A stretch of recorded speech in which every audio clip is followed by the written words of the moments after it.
Cześć, z tej strony Mike. Witam Was w kolejnym odcinku z serii Nurkuj z Majkiem.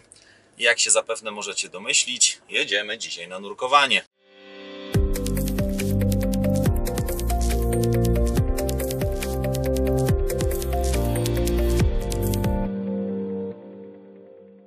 Dzisiaj akurat jedziemy sobie znowu na hańcze. Tym razem w troszeczkę mniejszym składzie, ponieważ będą tylko dwa pokolenia nurkowe. Akurat jadę ze swoim tatą jechać, ponurkować troszeczkę na hańczy.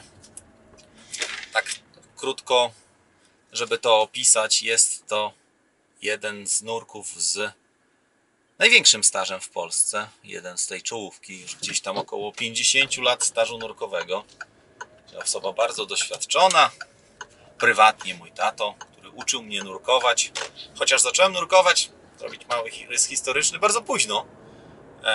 Porównując na przykład do mojego syna, ponieważ ja zacząłem nurkować w wieku 33 lat, o ile dobrze pamiętam. Tak naprawdę woda mnie specjalnie nigdy jakoś tam nie ciągnęła i wstyd się przyznać, ale do właśnie gdzieś tam 30 któregoś roku życia ja tak naprawdę nie potrafiłem pływać dosyć dobrze. Może na tyle, żeby się nie utopić, to potrafiłem, nie? Ewentualnie stylem po warszawsku, po krakowsku, ewentualnie stylem kowadła, no to takie style to wiadomo, każdy z nas potrafi pływać, ale jeśli o to chodzi, to nauczyłem się dopiero później. Zajęcia basenowe, tak naprawdę polecam basen każdemu, pod każdym kątem, czy nauki pływania, czy po prostu relaksu, czy też pod kątem, można powiedzieć, rehabilitacyjnym, bo wszystkie te mięśnie pracują przy pływaniu i tak dalej, czy pod kątem na przykład odchudzania się. To jest bardzo fajna sprawa. Woda, jak to się kolokwialnie mówi, wyciąga. No ale do sedna. Jedziemy dzisiaj na hańcze. Pogoda jak śmietana. Lekkie zachmurzenie, 18 stopni jak na razie. Z Białegostoku na hańcze jest 140 km, może 150, więc nie jest to strasznie daleko. Przy okazji, jak już mówimy o nurkowaniach, to żeby wspomnieć, to oczywiście planujemy też nurkowanie w sierpniu Jaworzno-Szczakowa. Bardzo fajny akwen, byłem już tam 2 lata temu. Woda kryształ. Dużo fajnych sprzętów pod wodą, więc myślę, że to będzie taki lokalny hit, jeśli chodzi o odcinek. Ze względu na to, iż są tam zatopione 2 koparki.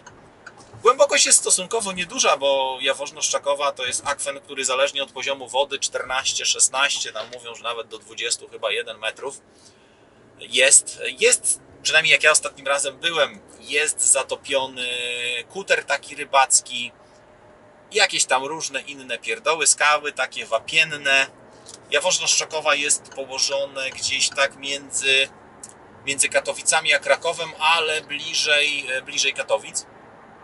Więc dojazd z Białegostoku nie jest w jakiś sposób problematyczny, ze względu na to, iż jedzie się cały czas praktycznie, na początku oczywiście S8 do Warszawy, później tam można jechać A2, później w A1 skręcić, ewentualnie można jechać S8 dalej i też skręcić w A1.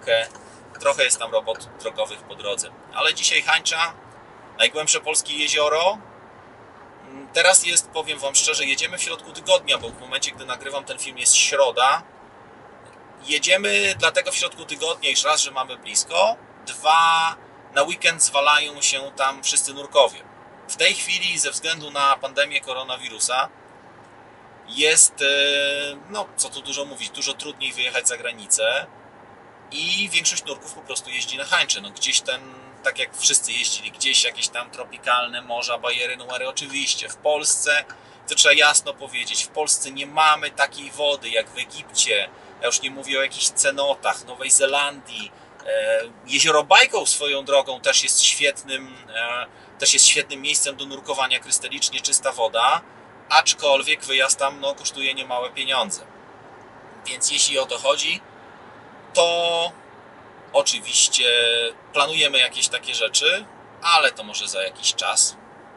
Takim bardzo ambitnym planem byłoby, myślę, że ustanowienie swego rodzaju rekordu świata, czyli 4 pokoleń nurkujących razem.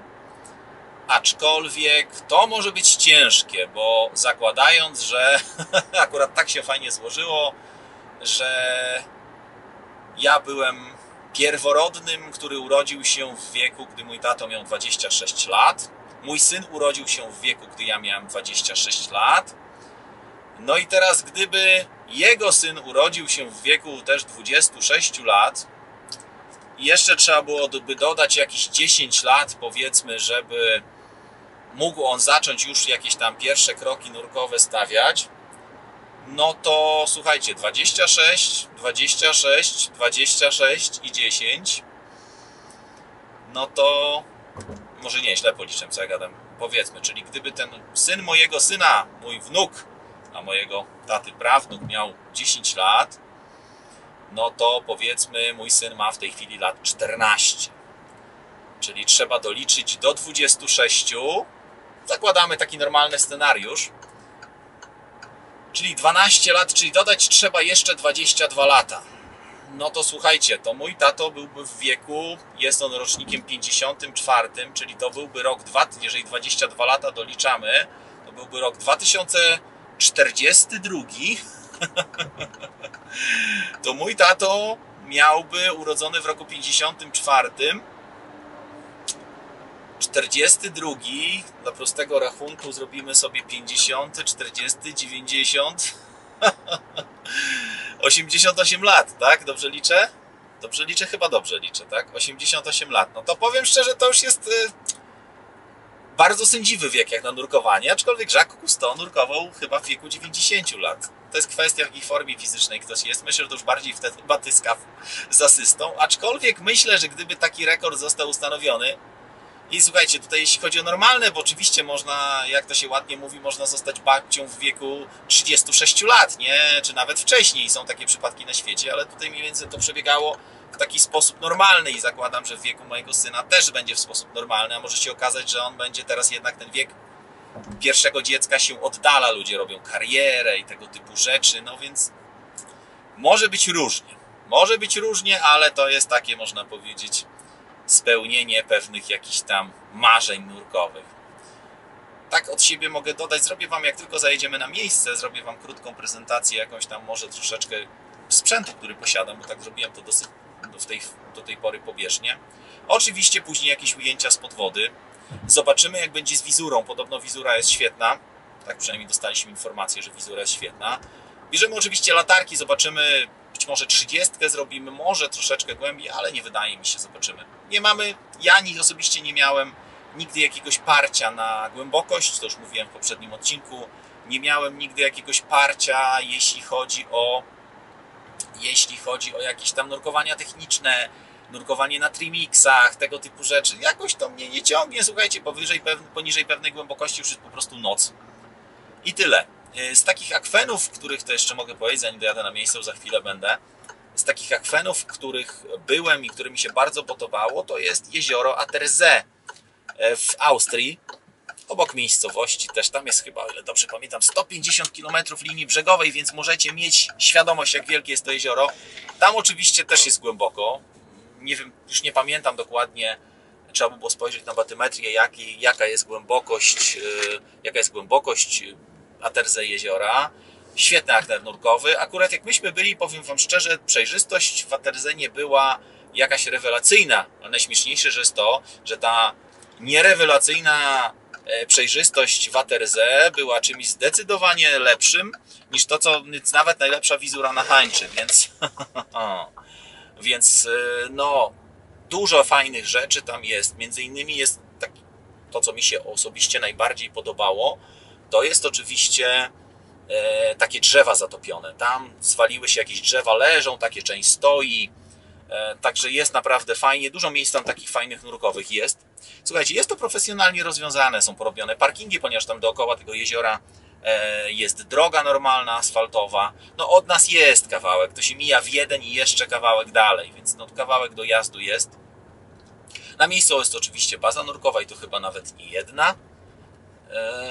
Cóż można jeszcze powiedzieć o Attersee? Pięknie położone, więc nawet jeżeli ktoś lubi nurkowanie, to nawet można tam turystycznie pojechać z rodziną Jest to w pobliżu, o ile dobrze pamiętam, lodowca Dachstein. Tam są Alpy i widać, jak to się mówi, człowiek rano wychodzi, patrzy, no tak jakby był w Zakopanem, tylko góry trochę większe i leży jeszcze śnieg cały rok. Myśmy byli tam 2 czy 3 lata temu, chyba 3 lata temu, nie pamiętam, a może 4. Trochę czasu minęło od tego, być może powtórzymy. No oczywiście w Polsce, tutaj w naszym regionie mamy bardzo blisko krainę Wielkich Jezior Mazurskich, także to jest też miejsce, chociaż wiecie, stosowanie chemii rolniczej, wszelkiego rodzaju nawozów i tak dalej powoduje, że to spływa często do jeziora i tam później to wszystko kwitnie, robi się taka zupa. Cóż można jeszcze powiedzieć? Bardzo żałujemy tego, że taki akwenik, który jest tu bardzo blisko pod Sokółką, tak zwany Kunzin, niestety został wykupiony, ostatnio ogrodzony i tam się nurkowanie skończyło. Tam było chyba najpiękniejsze nurkowanie, które miałem. Były tam zatopione drzewa, w których stały szczupaki. To jest jedno z pierwszych moich nurkowań, które wspominam do dzisiaj z łezką wokół. Także bardzo mi się to podobało. Bardzo żałuję, że akwen został zamknięty, aczkolwiek ostatnio się pogorszyła tam zdecydowanie wizura. Wisi jakiś taki osad i tak dalej. A tam też było parę rzeczy pod wodą, jakieś tam resztki koparki, taśmociągu i tak dalej. No cóż, na razie to tyle. Bierzemy się za pakowanie i będziemy wyruszać. Także reszta to już na miejscu. Do zobaczenia. No, jak widzicie, tutaj mamy sprzęt do przygotowania. To jest osobiście mój sprzęt. Płetwy ładne, żółte. Z Maresa. Skafander też mam z Maresa 7.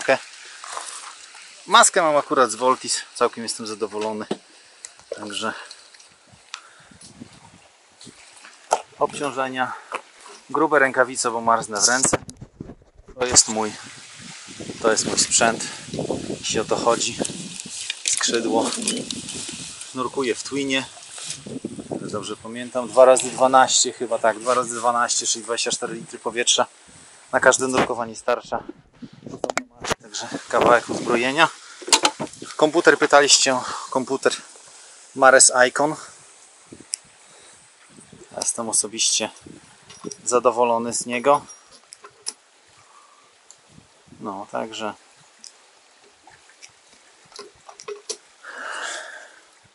tak wygląda komputer nurkowy. Oczywiście dla rekreacyjnego nurkowania, nie jest to komputer techniczny. Uzbrojenie sprzętu.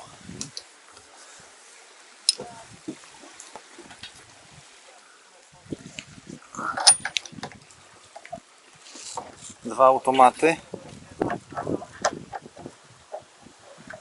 Oczywiście sprzęt trzeba serwisować. Ten wężyk to jest do akurat suchego skafandra. Ale dzisiaj nie nurkujemy w suchym. Jest ciepło, jak na polskie warunki, więc nie ma takiej potrzeby. Konsola.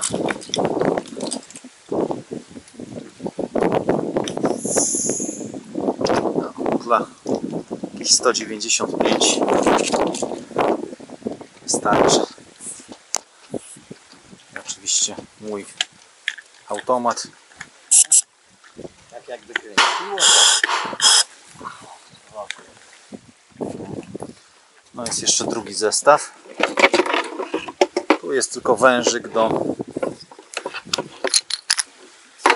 inflatora. Transmitter do komputera. Wszystko.